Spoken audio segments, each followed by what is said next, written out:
മറ്റു സീരിയലിന്റെ പുതിയൊരു വിശേഷങ്ങളിലേക്ക് എല്ലാവർക്കും സ്വാഗതം. Balloon competition കഴിയാണ്. നയനയും അതുപോലെ ആദർശമായിരുന്നു കേട്ടോ ലാസ്റ്റ് ആയിട്ട് കോമ്പറ്റേറ്റ് ചെയ്തത്.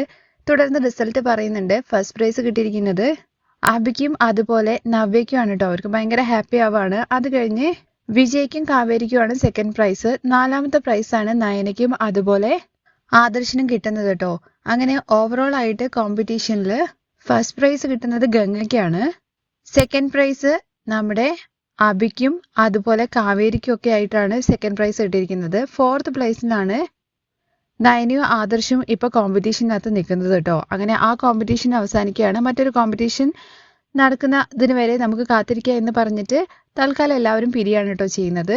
അങ്ങനെ കോമ്പറ്റീഷൻ കഴിഞ്ഞതിന് ശേഷം ദേവയാനിയുടെ അടുത്ത് വീണ്ടും ജലജ കുത്തിത്തിരിപ്പുണ്ടാക്കാനുള്ള പരിപാടി ഒപ്പിക്കുകയാണ് കേട്ടോ ചെയ്യുന്നത്. കോമ്പറ്റീഷനിൽ ആദർശ് ഇൻവോൾവ് ചെയ്യുന്നത് കണ്ടിട്ട് ഏട്ടത്തിയുടെ അടുത്ത ഒരു സംസാരം, അവിടെ ചെന്ന് അവൻ പെരുമാറുന്നതും അതുപോലെ കോമ്പറ്റീഷനിൽ പങ്കെടുക്കുന്നതും ഒക്കെ വേറൊരു രീതിയിലാണല്ലോ.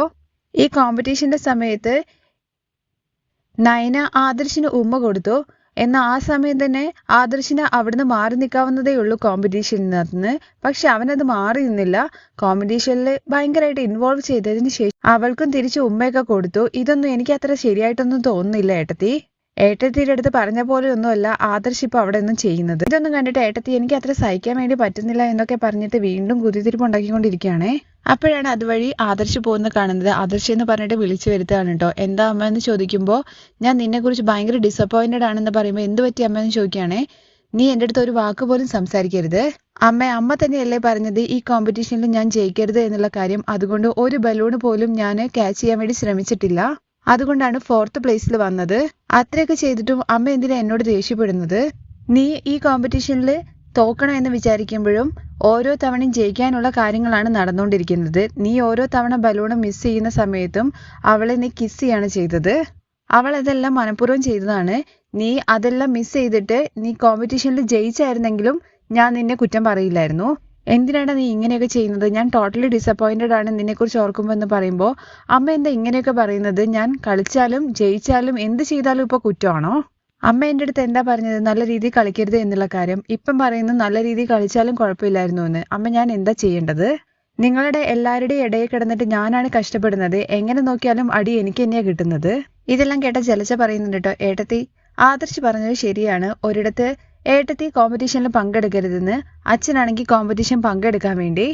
ഇതിന്റെ ഒക്കെ ഇടയിൽ നയനയാണെങ്കിൽ ഓരോന്ന് ചെയ്തു കൂട്ടുന്നു. ഇതിന്റെ എല്ലാ ഇടയിൽ കിടന്ന് കഷ്ടപ്പെടുന്നത് ആദർശല്ലേ. അവനാണെങ്കിൽ ഓഫീസ് ടെൻഷനും കാര്യങ്ങളൊക്കെ വേറെയും ഉണ്ട്. ആദർശ്, നിന്റെ കഷ്ടപ്പാട് എനിക്ക് മനസ്സിലാവുന്നുണ്ട്. നിന്നെ പോലെ ഇങ്ങനൊരു വിധി ആർക്കും ഉണ്ടാവാൻ വേണ്ടി പാടില്ല. തുടർന്ന് ദേവയാനിയാണെന്നുണ്ടെങ്കിൽ ഇത് പ്രശ്നങ്ങളെല്ലാം ഉണ്ടാവുന്നത് ഈ ഗെയിമിൽ പങ്കെടുക്കുന്നുണ്ടല്ലേ. അതുകൊണ്ട് നീ വർക്കൗട്ട് ചെയ്യാൻ വേണ്ടി പറയാണ്. അതെങ്ങനെയാ അമ്മയെ ചെയ്യുക എന്നുള്ള കാര്യം ചോദിക്കുമ്പോൾ നീ വർക്കൗട്ട് ചെയ്യണം. നിനക്ക് എന്തെങ്കിലും ഒരു റീസൺ പറഞ്ഞാൽ പോരെ കോമ്പറ്റീഷനിൽ പങ്കെടുക്കാതിരിക്കാൻ വേണ്ടിയിട്ട്. ഓഫീസിൽ വർക്കുണ്ട്. ആ വർക്കിന്റെ ഇടയിൽ ഈ കോമ്പറ്റീഷനെല്ലാം എനിക്ക് ഡിസ്റ്റർബ് ആവുന്നുണ്ട്. നമ്മുടെ കമ്പനിക്കാണെങ്കിൽ ലോസ് വരുന്നുണ്ട്. അതുകൊണ്ട് വർക്കൗട്ട് ചെയ്യുന്നു എന്നുള്ള കാര്യം പറ. അമ്മ മുത്തശ്ശിന്റെ അടുത്ത് എന്നുള്ള കാര്യം പറയുമ്പോൾ നീ മുത്തശ്ശിന്റെ അടുത്ത് നിനക്ക് താല്പര്യമില്ല എന്ന് പറയണം. അപ്പോൾ എങ്ങനെ ആയാലും അവരെ ഈ കോമ്പറ്റീഷനിൽ പങ്കെടുക്കാൻ വേണ്ടി പറയില്ലല്ലോ. എന്താ ആദർശ് നീ ചിന്തിച്ചുകൊണ്ടിരിക്കുന്നതെന്ന് ചോദിക്കുമ്പോൾ അമ്മയ്ക്ക് റിലാക്സ് ആവണമെന്നുണ്ടെങ്കിൽ ഞാൻ ഈ കോമ്പറ്റീഷനിൽ പങ്കെടുക്കരുത്. അമ്മ എന്തായാലും റിലാക്സ് ആയിട്ട് തന്നെ ഇരുന്നോളൂ. ഞാൻ ഈ കോമ്പറ്റീഷനിൽ പങ്കെടുക്കുന്നില്ല. ഇത് കേൾക്കുമ്പോൾ ദേവയാനി ഭയങ്കര സന്തോഷത്തോട് കൂടിയിട്ട് അവിടുന്ന് പോവാണ് കേട്ടോ ചെയ്യുന്നത്. പക്ഷെ ഇവരുടെ സംസാരം എല്ലാം മുത്തശ്ശൻ അവിടെ നിന്നിട്ട് കേൾക്കുന്നുണ്ടായിരുന്നു കേട്ടോ. തുടർന്ന് കാണിക്കുന്നത് നയന ഇങ്ങനെ ഒറ്റയ്ക്ക് രാത്രി ഇരുന്നിട്ട് കോമ്പറ്റീഷനിൽ സംഭവിച്ച കാര്യങ്ങളെ കുറിച്ചൊക്കെ ഓർത്തിട്ട് ചിരിച്ചുകൊണ്ടിരിക്കുകയാണ് കേട്ടോ. ഇത് കണ്ടുകൊണ്ട് ആദർശ് അങ്ങോട്ടേക്ക് വരികയാണ്. എന്നിട്ട് ഇവക്ക് എന്താ വട്ടായോ ഒറ്റയ്ക്ക് ഇരുന്ന് ചിരിക്കുന്നത് എന്താണാവോ? കൈകൊണ്ട് ഇങ്ങനെ കൊട്ടിയിട്ട് എന്താന്ന് ചോദിക്കണേ. എന്താ? അല്ല നീ എന്താ ഒറ്റയ്ക്ക് ചിരിക്കുന്നത്? ചിരിക്ക് വരുന്നുണ്ട്. അതുകൊണ്ട് അതിന് കാരണമില്ലെന്ന് ചോദിക്കുമ്പോൾ കാരണമുണ്ട്. ഇന്ന് നടന്ന സംഭവങ്ങൾ അങ്ങനെയാണല്ലോ. അപ്പോൾ ചിരി വരാതിരിക്കുവോ? എന്ത് നല്ല കോമ്പറ്റീഷൻ ആയിരുന്നു. ഇത്രയും കാലമായിട്ട് നിങ്ങളുടെ നിഴൽ പോലും എൻ്റെ ദേഹത്ത് തൊട്ടിട്ടില്ല. എന്നാ ഇന്ന് നിങ്ങളുടെ ചുണ്ട് എന്ന് പറയുന്നുണ്ട് എന്നുള്ള രീതി കാണിക്കുമ്പോഴും ഓരോരോ ബലൂണും മിസ്സാക്കാൻ വേണ്ടിയിട്ട് നിങ്ങൾ ശ്രമിച്ചപ്പോൾ അതൊക്കെ കിസ്സായിട്ടാണ് എനിക്ക് വന്നത് കിട്ടിയതും. അതുകൊണ്ട് തന്നെ എനിക്ക് ചിരി അടക്കാൻ വേണ്ടി പറ്റുന്നില്ല എന്ന് പറഞ്ഞ് നയന ഭയങ്കര ചിരിയാണ് കേട്ടോ. ഇത് കേട്ടിട്ട് ഒരുമാതിരി അഴിഞ്ഞ മുഖത്തോടു കൂടി ഇരിക്കുകയാണ് ആദർശ്. ആ രംഗത്തോട് കൂടിയിട്ടാണ് മറ്റൊരു എപ്പിസോഡിൻ്റെ രംഗം അവസാനിക്കുന്നത്.